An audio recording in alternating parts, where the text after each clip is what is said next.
BASC, confianza y seguridad certificadas.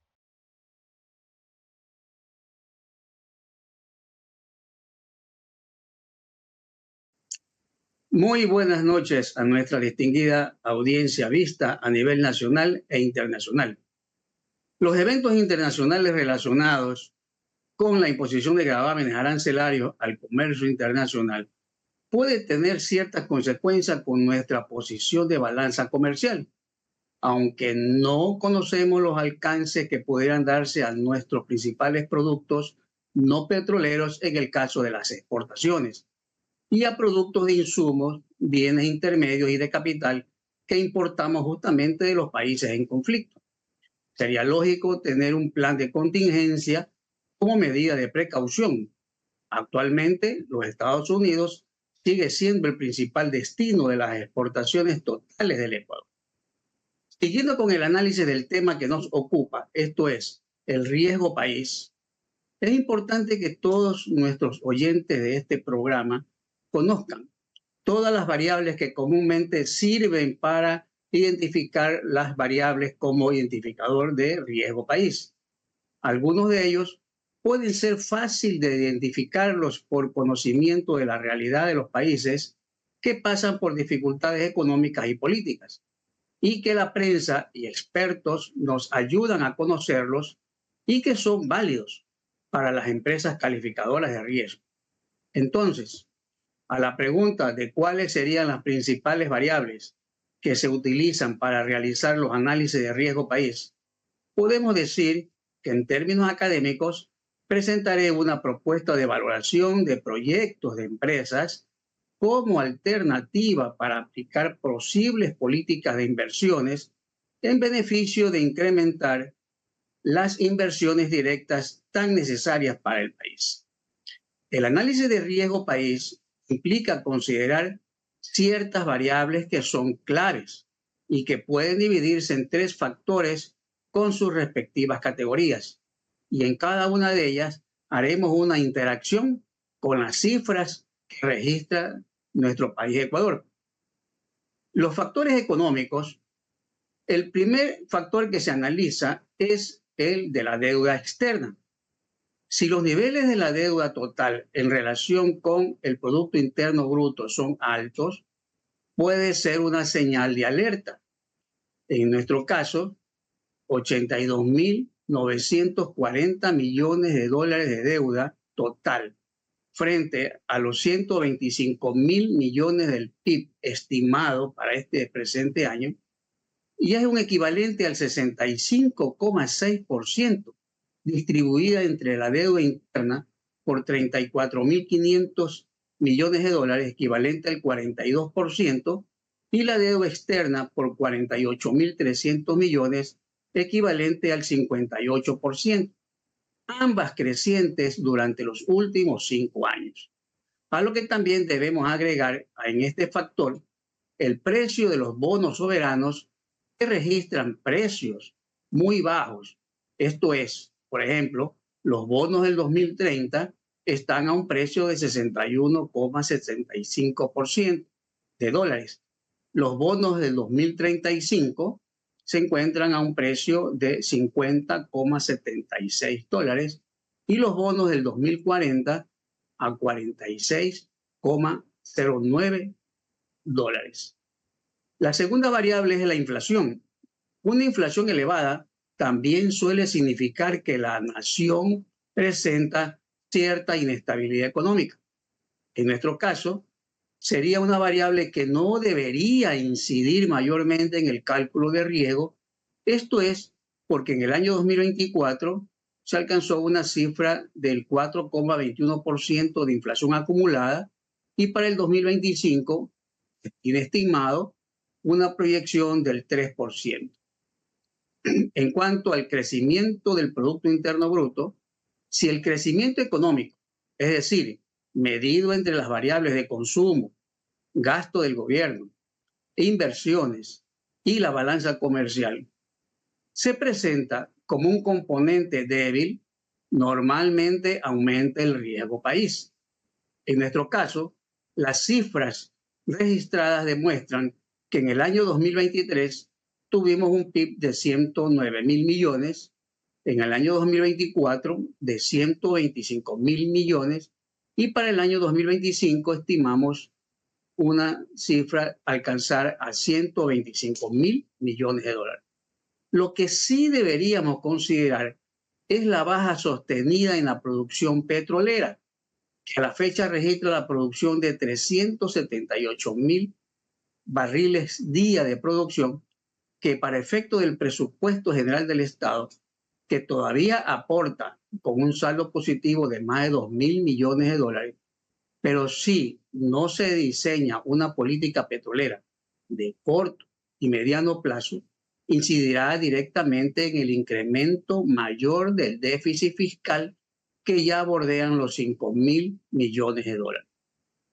Y la cuarta variable serían las reservas internacionales, donde una baja de esta cifra de reserva internacional sí dificulta el pago de obligaciones externas que mantenga un gobierno nacional.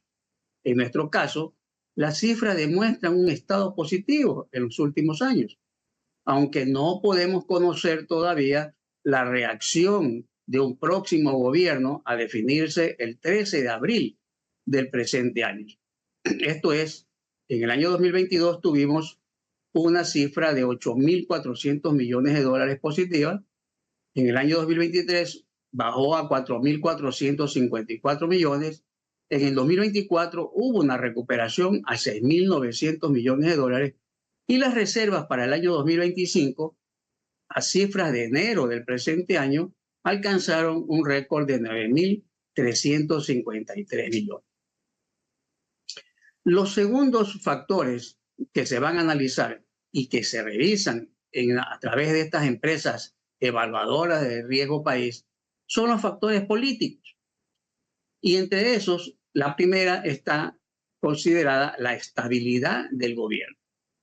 Un gobierno fuerte, un ejecutivo fuerte y consolidado ofrece estabilidad, mientras que los cambios bruscos de régimen o conflictos internos entre los otros poderes del Estado elevan el riesgo. En nuestro caso, en el último quinquenio se ha demostrado una inestabilidad en los cargos de presidente y de vicepresidentes, que a la vista de los inversionistas sí influye en sus decisiones de invertir en nuestro país. En cuanto a la regulación y corrupción, si en un territorio nacional se presenta un marco institucional débil, con reformas tributarias constantes, emisiones de decretos constantes, reformas de leyes cuestionadas, denuncias de contrataciones y de corrupción tanto pública como privada, es un factor fundamental que sí desincentiva la inversión extranjera.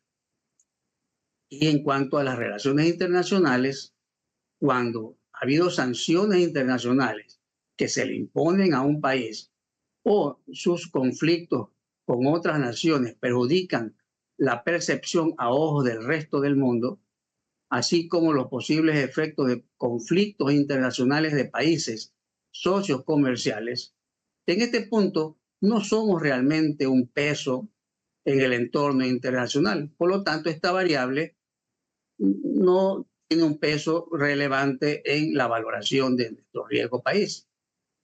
Los factores sociales, como la desigualdad económica, muestran si los altos niveles de desigualdad es otro aspecto que suele derivar y generar conflictos sociales. En nuestro caso, se mantienen altos niveles de pobreza, como el caso de nuestro país, que es el 25,5%, tanto en la zona urbana como en la rural. En la tasa de desempleo, un desempleo elevado provoca tensiones internas que afectan la estabilidad nacional. En nuestro caso, en el año 2023, de la población económicamente activa, se registró un porcentaje del 65,5%. Ya para el año 2024, esta cifra se redujo al 64,4% de la población económicamente activa.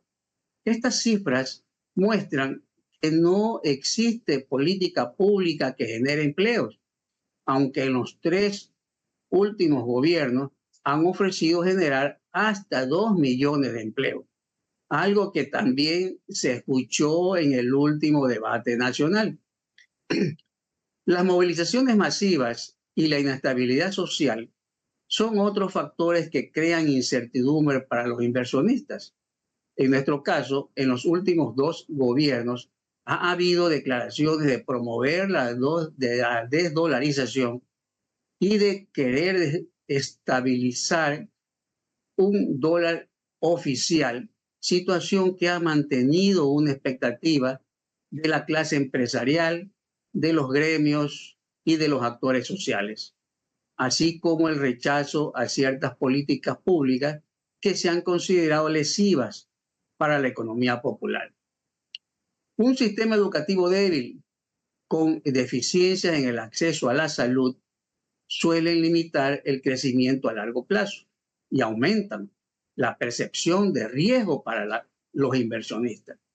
En nuestro caso, se mantiene sobre el tapete una exigencia constante del incremento presupuestario a los servicios de educación y salud, porque están medidos en porcentaje del Producto Interno Bruto, situación que no es congruente con la realidad presupuestaria nacional. Estos factores en conjunto determinan la confianza de los inversores en un país. Por ende, influyen directamente en el flujo de capital y el comercio internacional del territorio nuestro. A manera de ejemplarizar qué tan sensible es esta valoración, tenemos, por ejemplo, que antes del segundo debate, el riesgo país fue y se mantuvo por los 3 últimos días en 1.547 puntos. Después del debate, el puntaje fue de 1.511 puntos el riesgo país. Entonces, ahí cabe una pregunta. De los factores que hemos analizado brevemente, ¿cuáles creen ustedes que influenció para esta reducción de 36 puntos de riesgo país después de lo que vimos como un evento de entre candidatos de segunda vuelta, las opciones para nuestra elección del próximo presidente? Entonces, ¿cómo impacta el riesgo país en un entorno de comercio internacional? Para el Ecuador, una disminución del crecimiento económico global podría reducir la demanda de sus productos en el mundo. En este contexto, entre las consecuencias más comunes que podemos encontrar cuando un país presenta un nivel de riesgo elevado, destacan el incremento de los costes financieros. Un país con alto riesgo tendrá dificultades para acceder a créditos internacionales y si lo hace, lo hará a tasas más altas. Generalmente hay un castigo de aproximadamente un 4% por encima del valor en porcentaje del riesgo país. La pérdida de confianza de los inversores es una percepción negativa que suele ahuyentar la inversión extranjera directa.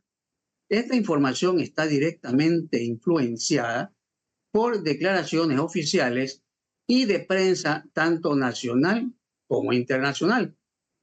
En el caso del deterioro de las relaciones comerciales, los países o socios internacionales pueden reducir las importaciones y las exportaciones con países de alto riesgo.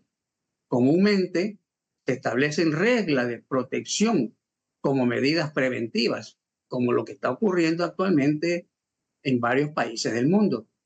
Entonces, bajo este escenario, presento una propuesta de valoración de proyectos de empresas con riesgo país, que en nuestro caso se los puede analizar y ver la conveniencia de permitir a las empresas obtener señales de alerta temprana que les dé acceso a realizar, diseñar y ejecutar estrategias financieras que reduzcan el impacto económico.